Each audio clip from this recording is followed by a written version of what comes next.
Maupay nga tak na sinirangan Visayas ng siyudad ng Tacloban. Live kita yun nga nababatian na aton FMR app nga nakikita na Facebook pages ng FMR ng PRTV Tacloban. Kaupo ditong bugos ng puwaras ng PRTV News Team ako'y Noel Yogoy. Nga naton ipapadangat ang mga presko nga magpasong mga notisya yan nga oras. Nga na aton mga laray uluhan. Congressman Martin Romualdez, tingog party list, naghurar na. Serbisyo publiko, papadukwagon pa. President Rodrigo Duterte, matambo nga outtaking ni Vice President-elect Sara Duterte. Vice President-elect Inday Sara Duterte, gintagan hin pagkilala ang naging kontribusyon ng bulig ni Congressman FM Romualdez, haya pagdaog. Mga PUG drivers, nanawagan hin bulig ha LTFRB, kasunod ng panibago nga oil price hike. Mga pasahero, magkahalo ang reaksyon hay ginduduso nga aumento ha pamasahi. Grupo yung magtatrabahuhan Leyte, bumuliw na ha pakikipag-alyansa ha CPP, NPA, NDF. Nga naman ito natin mga laray uluhan, masunod naman ang mga katukiban. Nga nato naman siyahan nga notisya na nga oras, formal na nga naghurar haira posisyon kaya Tacloban City Mayor Alfred Romualdez ang incoming House Speaker late 1st District Representative Ferdinand Martin Romualdez nga sugad man iton mga tingog party list representatives nga Yeda Marie Romualdez nga Philip Judas Sidre. Nagtambong naman din aktibidad ni Vice President-elect Sara Duterte Carpio. Para itong report ni Don Leandro Chu. I, Ferdinand Martin Romualdez, having been elected as the Congressman of the 1st District of Leyte, naghurar na hi Leyte 1st District Representative Ferdinand Martin Romualdez, kaupo ni tingog Party List Representative Yeda Marie Romualdez, tingog Representative Judas Sidre, nga Tacloban City Mayor Alfred Romualdez. I Romualdez inutro na iliher hinwaray kaatbang kakongresista ha Primero Distrito. Ha iya mensahe gipasalamatan hini ang tanaan nga padayon nga nagsusuporta ha iya. we celebrate the magnanimity of the victors and the graciousness of their opponents. Our acceptance of the will of the people made the just concluded elections one of the most peaceful, orderly ever in our history. We give our thanks to the people who worked with us in this and during this campaign, who put up the streamers and handed out the flyers. Nagpahamtang gyapon han iya pasasalamat kan kalipay hitingog Party List Representative Yeda Marie Romualdez ngan hitingog Representative Judas Sidre. Dako daw nga dungog ha ira nga makagpadangat utroy serbisyo publiko. It is truly an honor to be here with all of you in this momentous occasion as I take my oath as one of the representatives of Tingog Party List for this coming Congress. Allow me to express my deepest and utmost gratitude to all of you. As you all know, Tingog Party List has garnered a total of 886,959 votes in the recent election. That selfless hard work always comes with its own reward. The path to service is never easy. It can be a demanding and at times a thankless job. But the purpose will always make it worthwhile and meaningful. And in the end, the service we do becomes our own work's reward. May we never get tired of doing good. May we always keep our faith in the goodness of people, in the goodness of our purpose, and finally, in the goodness of our passions. Nagurar gyapon hi Tacloban City Mayor Alfred Romualdez nga nagpalawin padayon nga serbisyo haluyon dako nga ayat hiton COVID-19 pandemic. At magandang resulta naman ang lumabas ng eleksyon na to. Pero ang ibig sabihin nito ay talagang we have to work double time because we are faced with serious challenges today. Nakita nyo na at mas mahirap ngayon ang hinaharap natin. But I'm happy to say that our partners in government are there and they've shown a very clear track record on how to face these challenges. Kadungan han mga ini nga naghurar ang mga lokal nga miyembro han lakas CMD, mga alkalde, vice-alkalde, gobernador, vice-gobernador, konsihal nga mga kongresista. Testigo naman han oath taking hi Vice President-elect Mayor Inday Sara Duterte. Don Leandro Chu, Arangkada, Balita. Ma-attender naman ang pagbubuhaton ng oath taking ni anak ng Vice President-elect Sara Duterte karapyo ni Presidente Rodrigo Duterte. Mababaroan nga hamabot nga Domingo ito na sabi nga aktibidad. At itong report ni Sara Mayor Chaga. Personal nga magtatambong hi Presidente Rodrigo Duterte ha oath-taking ang iya anak nga hi Vice President-elect Sara Duterte nga nakatalaan pag dumaraon na Davao City na nga Domingo. Inimanggod ang ginkumpirmahan tagapagyakan ni VP-elect Duterte nga hililuan si Mayor Cristina Frasco. Nabaron pa naman nga ang inaugurasyon ni Duterte in pagbubuhato na San Pedro Square nga titikangan ipinagin usa nga santos nga misa nga papangundahan naman ni Archbishop Romulo Valles alas 3 hiton kulop. Pagsusundan naman liwat inihan panunumpahan ti sulod nga Vice Presidente kan Supreme Court Justice Ramon Paul Hermando. Si Sara Duterte ang magiging ika-15 nga Vice Presidente ton Pilipinas. Samtang ni President-elect Ferdinand Bongbong Marcos Jr. naman in nakatalaan liwat mag-take oath yan nga ika-30 Hunyo ham kasaysayan nga Philippine National Museum. Sara May Chaga, Arangkada, Balita. Hulos naman ito naging pabati nga pasasalamat ni Vice President-elect Sara Duterte Carpio para itong incoming House Speaker ng late 1st District Representative Ferdinand Martin Romualdez. Mahituro itong dako ang kontribusyon ni iyan naging mali ng puson, labi na nga pagdalagan din na naglabay ng eleksyon. At itong report ni Don Leandro Chu.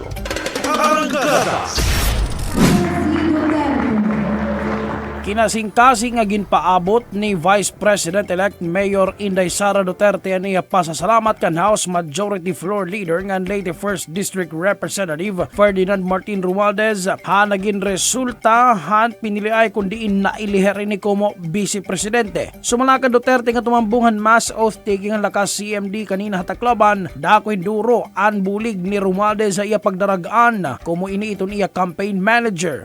Is I'd like to personally publicly thank Congressman Martin Romualdez for taking me in Lakas CMD and accepting the challenge to be one of my 2 campaign managers during the last election. It was not without irritations and challenges, but you did very well. 32.2 million votes. You did it all. Dinaan kampanya nakita daw hini ang pagiging pasensyoso ngan mabinuligano ni Romualdez ngan andiri pagiging pabayaha iya. Alam nyo, pagod, puyat, luha, lahat yun ni Congressman Martin Romualdez. As a candidate, I'm truly appreciative of how he took care of me. Duterte ang chairperson nga nahan lakas CMD nga na magiging secretary gihapon ini han Department of Education. Don Leandro Chu, Arangkada, Balita. Nanawagan naman ang pamunuan ng Land Transportation Franchising and Regulatory Board upon LTFRB ang mga PUJ driver nga buligan hira itong ginkakaatubang nga kakurian durot ito nagpapadayon nga pagganitas itong presyo itong mga produkto petrolyo. Usahay ra ginduduso amo itong pagpaumento hagin susukot naman nga pamasahe. At itong report ni Hansel Cuevas. Hautro nga pagsiritan presyohan mga produkto ha petrolyo napapaaray ngan haros mawarayan na paglaom ang mga driver sa sinirangan Visayas nga an kuhida in nahingangad to naladaw ha pampadiesel ngan boundary. Pira na kadikada nga driver hin pampasahero nga jeep Mano Eddie nga nabiyahe Tacloban alang-alang sumalaha iya pasakit na an waray preno nga paghitaasan presyohan petrolyo nga kada simana na dawlan ni Ragina Antos. Problema problema na nga ni daw kunaanhon pag eksakto hapan adlaw-adlaw nga panginahanglan an 200 nga da 300 pesos nga kuhida nga maswerte na nga naiuuli ha irap pamilya na ninilikado pa nga maibanan daw ini yana nga may panibag-o na naman nga oil price hike. So, nagkukuhan kami hini nga sugad dito kaman ang pamasahe amo man lagihap tapos mga nagbaboundary kami hin auto nauli kami nga ta amo nala balay pausoy namo na ihimo kay kung baga kuan pwede gad kami baga magkuan reklamo 35 biday man laga pito liwat kay kung magpataas liwat kami hitong presyo dadakon man kami amot among ginkuan hito kung ano gud solusyon na maupay. Sanglit panawagan ni Raha Land Transportation Franchising and Regulatory Board o LTFRB pamatian ang irang mga araba nga umento ha pamasahe ngan buligan na ira pakabuhi. May adaman daw programa an ahensya sugadan fuel subsidy diri man daw tanan in nakapahimulos ngan diri daw inisapar ilabi na ha mga drivers nga may ginpapaeskwela ngan may ginatas nga anak. May adaga dito ma'am pero di man nga tanan nakakakuan. Baga sugad ito, nagkuhan kami libre sa kay luwat namon. Okay, ito nga amon kuhan nga libre sa kay. Pero nanmumuhunan na kami ito ma'am. Bilang kami puhunan pan diesel namon. Suhestyon naman ni Manu Walter, diri umento ha pamasahe, kundi an mapangitaan good hin pamaagi mapaubsan an presyohan produktohan petrolyo. Ini manggod daw iton pinaguugatan ha paghitaasan presyohan mga papliton nga nagpapakuri diri la ha mga driver kundi pati na ha mga pasahero nga sigurado daw maaraba hatak na nga magpatuman hin umento ha pasahe. Kahit mo pa ito, ubsan at gasolina.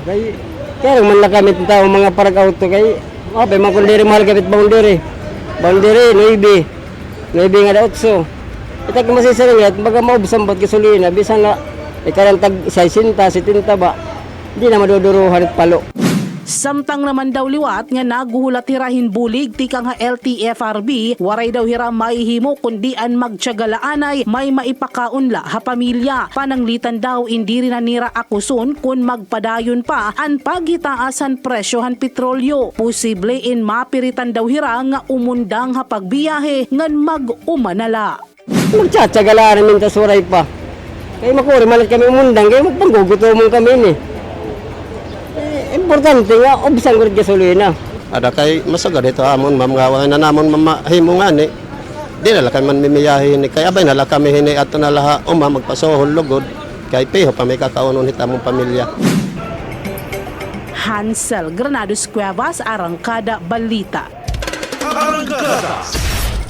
Nakasumpay naman nga notisya in magkahalo naman itong reaksyon ng mga pasahero ay gindudusang aumento ha pamasahe nga iginahang itong mga driver ng operator durot itong di rin na mapudngan nga pag initaas itong presyon mga produkto petrolyo.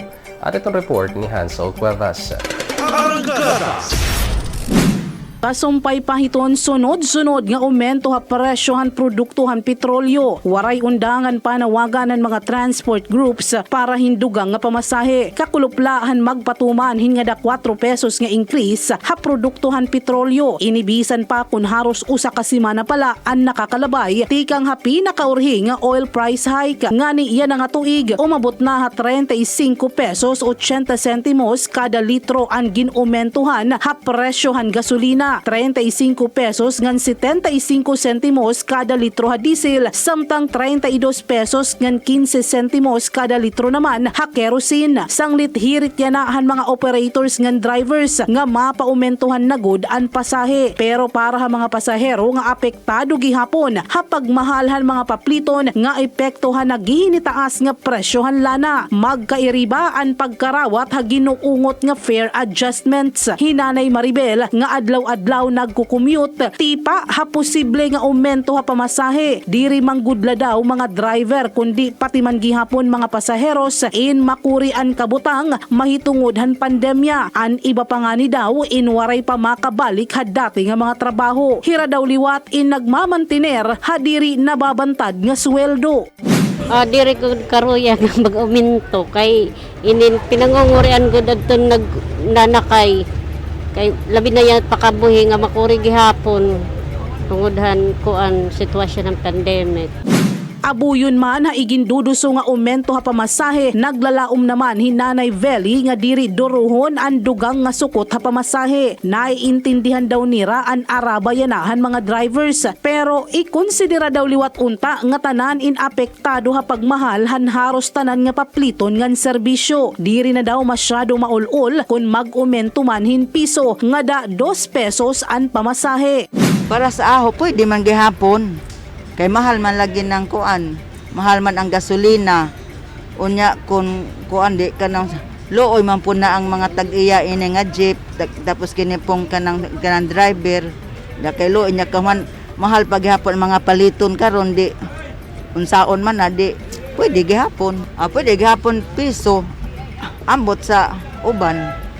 Manunumduman, ginpahayag han Department of Energy nga ginlalauman na ang padayon nga pagsirithan presyohan mga produktohan petrolyo. Durot ha padayon nga kasamo kabut nga han Ukraine ngan Russia. Pagbaribad han European countries nga kumuha hinla na ha Russia. Idugang pa ang paghuhukal han lockdown ha China ngan pagsulod han summer season ha mga nasod han Northern Hemisphere.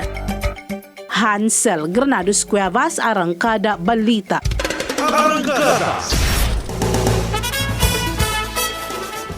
Masunod! Grupo'y magtatrabaho ha Leyte. Bumuliw na ha pakikipag-alyansa ha CPP, NPA, NDF. Bantayi ang katukiban na pagbalikan. Arangkada Balita. Ginsigurado ito ng Office of the Civil Defense sa OCD nga gipapaning kamutan na ini kaupro itong mga local government units nga matapos yan nga Hunyo o di man nga nga Hulyo ang 144 nga mga temporary shelter sa syudad ng Baybay nga nabuyog Leyte. Ari itong report ni Jay Barion. Naging madagmit ang pagpahamutang han 144 nga mga temporary shelter para han ginatos-gatos ng mga benepisaryo nga mga biktimahan landslides epekto han naglabay nga Bagyo Det ngan Bagyo Agaton, partikular han mga lugar han Baybay City ngan bungtuhan Abuyog Leyte. Din Hirani Dos Santos ang report nga nagkaawat ang mga kinabuhi. Sumalakan OCD 8 Regional Director Lord Byron Toricarion nagsumitar na hirahin incident report didapan Pebrero 15, 2022. Kabatunan para han iragin request nga pundo balor 42 bilyones ka pesos nga nakalutagan naman para han mga nasabing rehabilitation projects kasunod han naging mando ni Presidente Rodrigo Duterte. So, this is during the visit of the President last April, nagsabi siya na priority talaga yung temporary shelters. So, OCD was mandated to construct yung temporary shelters natin together with the Army, yung DILG, DPWH, and the PNP and DILG. Yan na maabot 72 nga mga kabablayan ang naprobahan na pagtindugon para ng syudadan Baybay. Sugad man 72 liwat para habuyog ang lakip naton iba pa nga mga pending requests. Di naprobahan na pero padayon pa nga ginpoproseso. As temporary shelters, this is built to SPEAR standards. So, hindi siya buong row, no? It's blocks of 4. Tapos, individual siya. May individual CR. And then, may one room siya. So, kung ano talaga yung standard ng yung international standards. So, doon susundin? Doon talaga susundin. Yung floor area niya, I think, is 24 square meters. And then, yung height ng ceiling niya is 10 feet. Tungod manggod han maupay nga sumpayan habot nga han local government units ngan OCD ang nakaandam na ang pundo rason ini agud para magin madagmit ang operasyon han nasabi nga proyekto. Manunumduman nga ginbisita ngan gininspeksyon han mga personal sa MGB, DNR ngan DPWH. Ang duha nga sites ngan dayon gintaghen katugutan. Ang lokalidad han Baybay City nga nabuyog para matikangan naan maong implementasyon. Ginbabana-bana maabot 5,000 square meters ang haluagon han tuna nga pagtitindugan han mga pabahay habaybay ngan abuyog ngan target ini pagtapuson hasyahan nga phase yan ang abulan han Hunyo nga da Hulyo hini nga tuig. Jay Barion, Arangkada Balita.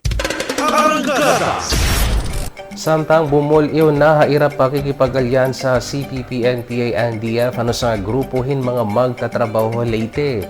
Ginbuhat ito na sabi ng seremonyo kadungan na ito naging pagtigama ng Independence Day. At itong report ni Jay Barion. Nagdumarahin indignation rally sa grupuhin magtatrabaho Isabel Leyte. Iniagud pare pakita publiko an ira pagbuliw ngan tuldukan hini an ira pakikipagsumpayan nagin mugna han CPP, NPA, NDF para makipag-alian sa gobyerno kadungan han nagin selebrasyon han ika-124 nga Philippine Independence Day. Ang mga miyembro han nakihiusang progresibo og demokratikan hong mamumuo sa Felpos kuna pud mafil usa nga labor union han nasod an hugot nga nakiusa panawagan hini pagkondinar kontra han National Federation of Labor Unions kilusang Mayo 1 kun NAFLU KMU nga ginorganisa naman han komunista nga grupo. Nabaruan ang nafrod mafil nga NAFLU KMU in haros 40 anyos na nga nagkakaada ng exclusive collective bargaining agreement ngan ang mga ini inagkontribuer hapagdamo han mga miyembro han CPP, NPA, NDF ha probinsyan Leyte ipinagyan paghatag hin manpower ug material support nga niginbuligan han RTF LCAC ipinagyan 802nd Infantry Brigade PA National Intelligence Coordinating Unit nika ngan NTF LCAC sambayanan ang mao nga terorista nga grupo. Maabot at 325 nga miyembro han labor union ang naghurar ngan pumirma han Declaration of Allegiance ha gobyerno.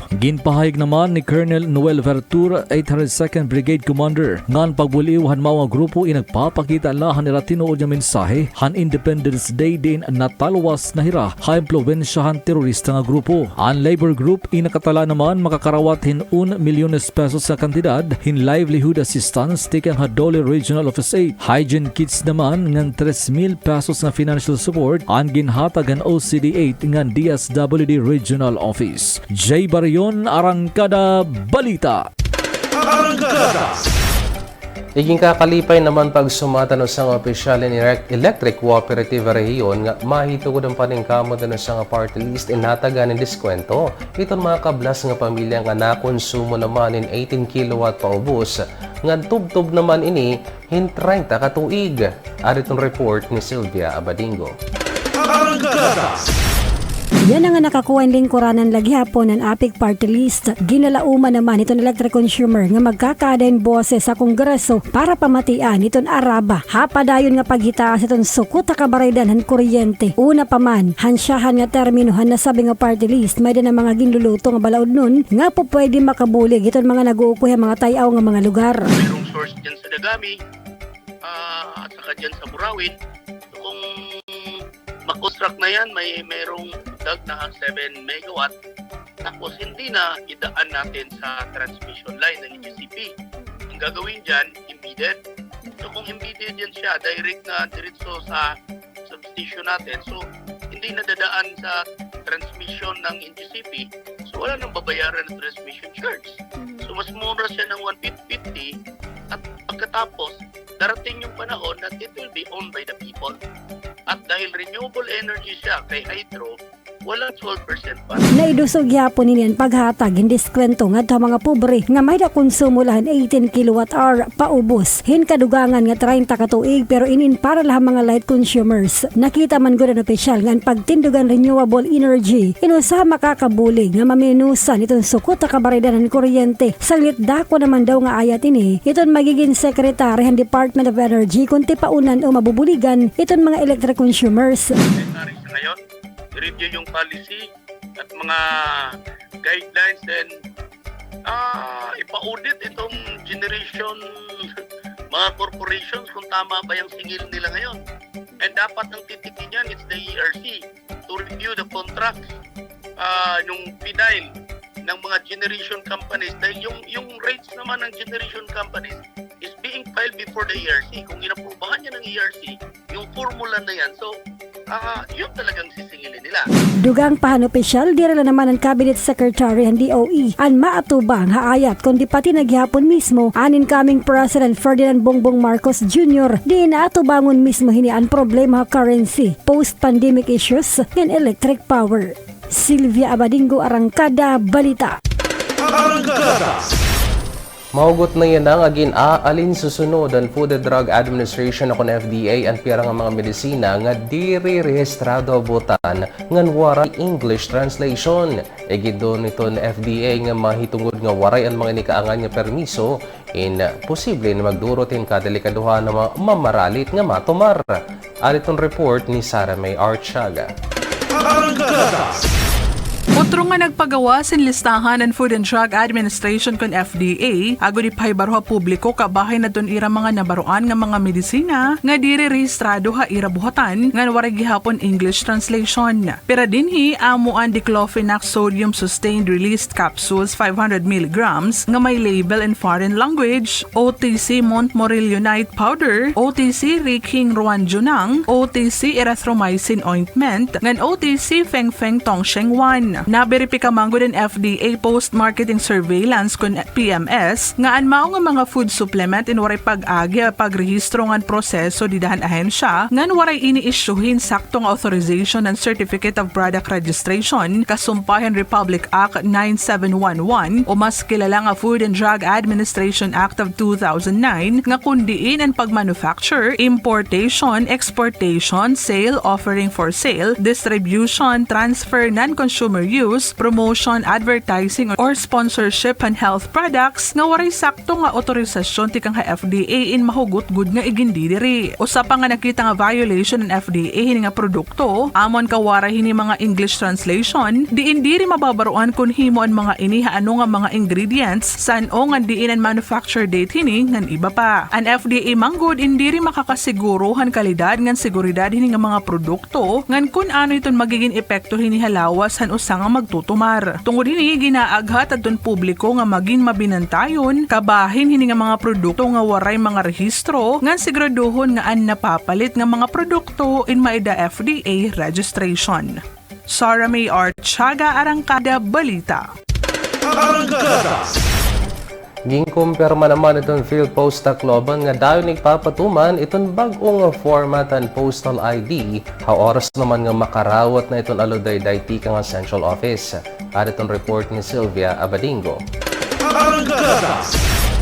Hasta nga din na waray pa nakakarawat nga aludayday ang PhilPost Tacloban kabahin nito naging pagawas nga bago nga format han Philippine Postal Identification Card o kung Postal ID bisan man kung may na National ID in magpapadayon pa naman itong pagpagawas han bago nga itsurahan ID an bago naman nga itsuran postal in magagamit nga tanan nga transaksyon ilabi na bangko nga duro ka strikto igin pa ilaro man Postal ID extensive security modification base liwat malikayan itong identity theft.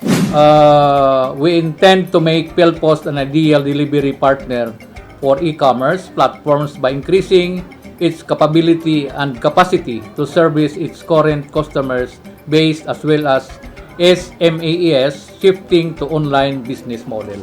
So in other words, when we have that new postal ID, so it will be an online processing now. Pirahan security features ang bagong ID. Ang hologram, usang special UV ink na laga kung ma-expose ini. Ha ultraviolet light ngan ghost image and holder sa photo. Ang ID may adagyapon postal reference number kung PRN, gulat chicken QR code ngan automated fingerprint identification system. Karawat pa naman itong daan nga mga postal ID basta diri pa in-expire pero ha oras nga mag-expire na atong mga bago na nga mga idea ni gre-release. Maybe until expiration date, it will still be accepted.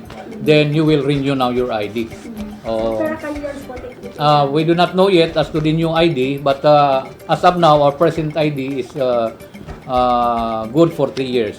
Hatalaan ng PhilPost, Disyembre 2015, maabot na 541,577 postal ID card holders. May adaan nasod nga tanan nga mga Pilipino nga naukoy din na Pilipinas o hagawas man ang nasod pwede makakuha han bago nga postal ID. Sylvia Abadingo, Arangkada, Balita.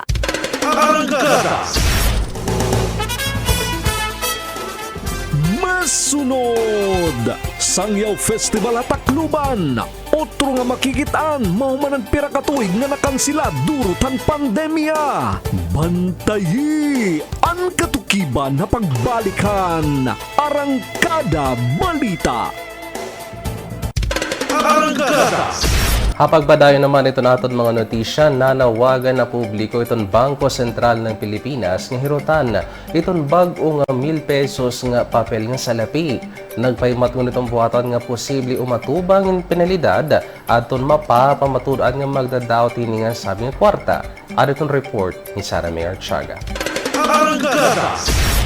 Otro nga nagpapahinumdum ang Bangko Sentral ng Pilipinas kun BSP, hatanan nga mga individual nga nakakuha ang bag-o nga 1,000 polymer banknote nga hirutan nga ipabili ng pagiging malimpyo hini. Hagin pagawas manggod nga advisory han BSP, diin kinahanglan nga atimanan inihin maupay, diri piluon nga nagpabili ng pagiging limpyo hini. Igindi diri manggod habalaod ang pagsurat, pagkunot, paggunting, pagbuho, pagsunog, pagplansya, ngan pagpahe din bisan ano nga kemikal nga makakaguba ha pisikal nga postura han bag-o nga disenyo han kwarta. Pananglitan nga masabutan nga gintuyo adton mga igindi diri pagbuhat han Bangko Sentral, imposible umatubang ha penalidad den hinuman nga masasakpan. Nabaroan pa naman nga bisan aton pag-stapler lahini nga kwarta, in makukonsidera dayon nga intended mutilation nga pwede papagbaydo nan hinuman nga makakatalapas hini hin maabot 20,000 ka pesos. Nabaroan pa naman tikang ha BSP nga ini nga iragin kakaptan nga balao din epektibo dirila para habag nga 1,000 polymer banknote kundi hatanan nga kwarta nga papel han Pilipinas. Ginpasabot naman ang mga buhatan nga ang polymer banknote in maida mga security features nga mas magpapaiha lifespan han mao nga salapi kumpara hadton mga kadaan na nga disenyo han kwarta. Sarah Mayor Chaga, Arangkada Balita. Samtang dayon na itong pagbubuhaton nga Sangyaw Festival Parade din niya Tacloban, mahuman itong pera katuig nga makansela durot han mga restriksyon nga darahan pandemya itong COVID-19. At itong report ni Jay Parion.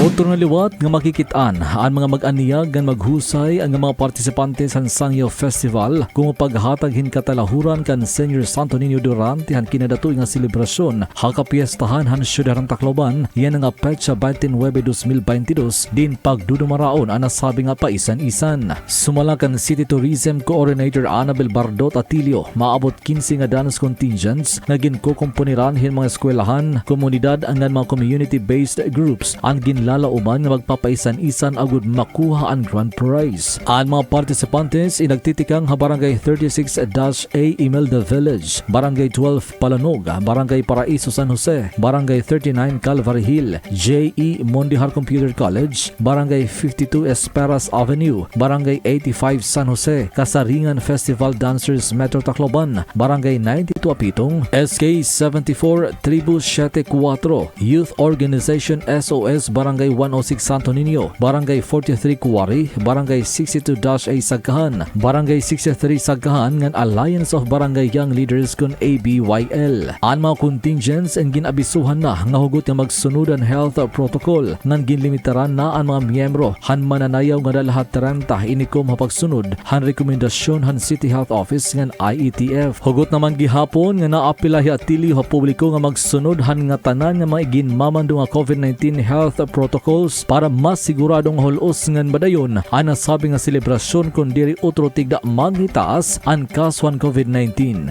Jay Barion, Arangkada Balita. Arangkada Police Report. Arangkada Police Report.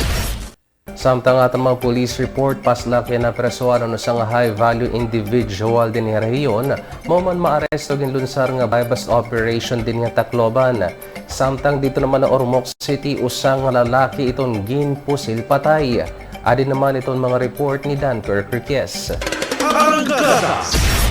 Arestado ang high-valued individual reyon na haginhimo nga anti-illegal drugs operation sa pinagusang elemento ng Regional Police Drug Enforcement Unit 8, Regional Intelligence Division 8, ngan Station Drug Enforcement Unit han Police Station 1 han Tacloban City Police Office, nga nakoordinasyon na PIDEA Regional Office 8 dito sa Barangay 59-A, Sampaguita, Tacloban City. Ang suspect ang kilala kan Archie Sablayan alias Achi o Che, 32 anyos sa nga vendor, nga residente na sabing lugar. Haginhimong operasyon inapalit na suspect Ano sa nga heat seal transparent plastic sachet nga may nasulod din gitutuuhan siya buo nga nagkakatira din 5,000 ka pesos. Nga nakumpiskar naman na posisyon ang 5 ka bug-os nga heat seal transparent plastic sachet nga may nasulod din ginaaligar siya buo, usa nga sling bag, cellphone, digital weighing scale, improvised burner, 2 nga ID, gunting, usa nga bundle hinwaray sulod nga sachet, lighter nga kwarta nga nagkakatira din 5,000 ka pesos nga gingamit ko mo budol money. Ang mga nakumpiskar nga gintutuuhan siya buo ingin babanabana nga 20 gramos ang kabugaton nga nagkakantira din 150,000 ka pesos. Ngan ini kalakip han suspect ingin dara nga tuha police station 1 han Tacloban City Police Office para dokumentasyon ngan sakto nga disposisyon. Samtang ginpusil patay ang biktima nga ginkilala kan Miko Manyakap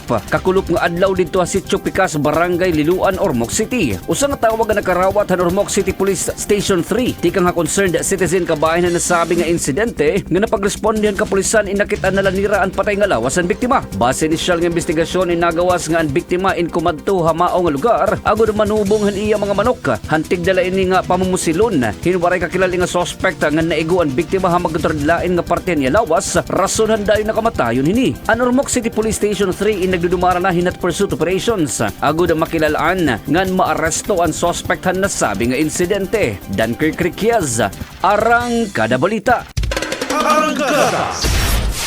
Arangkada Weather Update. Arangkada Weather Update. Samtang ato naman hibaruan, iton magiging lakat na naton panahon ni pinagin 24-hour public weather forecast tikang hapagasa. Ridge of a high pressure area ito nasipatan ng pag-asa northern and central Luzon. Easterlies naman na sinirang nga dapit iton Mindanao. Dara naman itong presensya ang mga localized thunderstorms and magkakamayadan usahay nga madampog nga kalangitan nga may mga puro-puro nga mga pagurano pagdalugdog nga kikilat ang Metro Manila nga iba pa nga dapitan nasod. Haaton provincial forecast papriyo magkakamayadan usahay lang nga madampog nga kalangitan nga may dala tsansa in puro-puro nga mga pagurano itong probinsya Leyte, Southern Leyte, Eastern Samar ngan biliran. Hapang kabugusan nagmumulay ang temperatura tikang 25 nga 34 degrees centigrado. Dinhi naman na siya ng Tacloban pareho gihapon itong magiging kaimtangin doon panahon nga magkakamiadulan usay nga madampog nga kalangitan nga may dala tsansa hin puro-puro nga mga pag-uran. Gibabanaba na itong pag-asa nga magpapabili ni nga kaimtangin itong panahon tubtub nga ditong Domingo nga adlaw. Hapag yan na nagmumulay naton temperatura tikang 25 nga 32 degrees centigrado.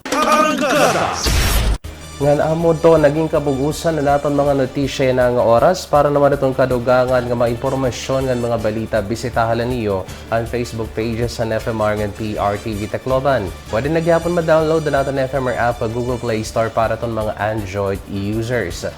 Available na gihapon iton Arangkada sa YouTube. I-search lang PRTV News Tacloban, i-like ito, mag-subscribe, click naman ang notification bell para kung maging updated ito na itong mga pinakabag-o nga mga videos.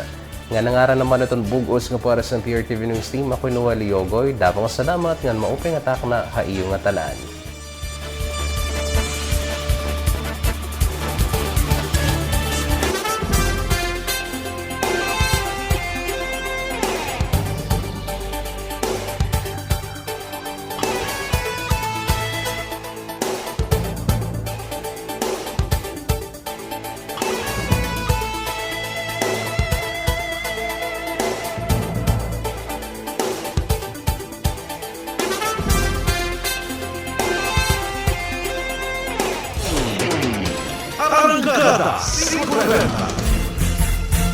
Mga nagbabagang balita tungkol sa mga mahalagang pangyayari sa ating bayan. Arangkada 5. Siksik sa katotohanan. Balanse at walang kinikilingan. Arangkada 5. Hatid sa inyo ng mga mapagkakatiwalaang broadcaster. Arangkada 5.